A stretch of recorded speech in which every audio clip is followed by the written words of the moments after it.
কোরআনে দাড়ির দলিল আছে? দাড়ি বলবে নাই। কোরআনে কোথায় দাড়ির দলিল আছে বলেন তো দেখি, কে বলতে পারবেন? কঠিন প্রশ্ন। 500 টাকা পুরস্কার দেবো আমার পক্ষ থেকে, জান। যদিও 500 কোনো টাকাই না, টাকার মান দিন দিন কমছে। কোন সূরায় দাড়ির কথা আছে কে বলতে পারবেন? আলেম ওলামা বাদ, তারা তো পারবেন। আমরা সিভিলিয়ানদের জিজ্ঞাসা করছি, সাধারণ জনগণকে। কে পারবেন বলেন?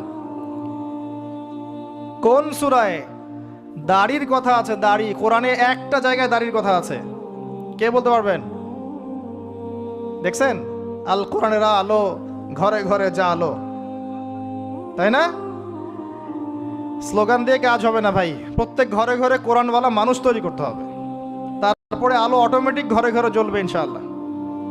আচ্ছা যাক, আমার টাকা বেঁচে গেল। সূরা তহায় আছে, কোথায় আছে?